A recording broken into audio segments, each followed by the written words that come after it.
राजकारणाला समाजकारणाचा एक नेहमीच त्याला एक जोड कायमच होती. नेशन फर्स्ट, पार्टी सेकंड आणि सेल्फ लास्ट. आमची सत्ता आली केंद्रात, मग राज्यात आली, तर एक असे दोन स्टार्क डिफरन्स जाणवले. ज्यावेळेस आपण सत्तेत असतो आणि ज्या आपण विरोधात असतो. विरोधात असताना जे मुद्दे असतात त्या मुद्द्यांवरती आंदोलन करणं, आणि आमचा पक्ष असा आहे, हा असा एकमेव पक्ष असेल जो आता आम्हाला जो कार्यकर्ता आहे, मी आज देखील स्वतःला कार्यकर्ताच समजतो.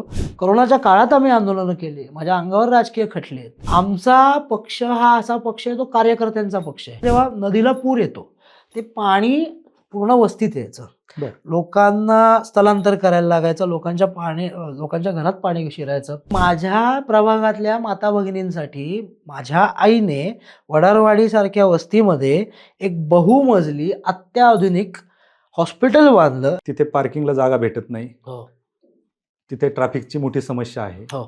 त्याच्यासाठी आजपर्यंत का काय झालं नाही? तिथे ट्रॅफिकची एक समस्या आहे ज्याच्यावरती आपल्याला काम करायचं आहे. तुम्ही कसं करणार? हाय स्पीड वायफायचं जाळं निर्माण करून ठेवायचंय बरं. माझ्या प्रभागात. माझ्या आईच्या टर्म मध्ये तिने CCTVचं एक छान जाळं असं निर्माण केलं, जेणेकरून नागरिकांची सुरक्षा आणि त्याची सेफ्टी याच्यावरती मॉनिटरिंग करू शकू आपण. झिरो वेस्ट मॅनेजमेंट कडे माझा प्रभाग कसा जाईल याच्यावरती मला काम करायचं आहे. तर मला 100% याच्यावर खात्री आहे की महानगरपालिकांच्या शाळांमध्ये देखील परत तिथे ती गर्दी होईल. मला अशी खात्री आहे. समाजकारण आणि राजकारणाच्या ज्यावेळेस एक संगम होतं, एक छान काम उभं राहतं. तुम्ही म्हणाल की बाबा तू बोलतोय, तू काय केलं?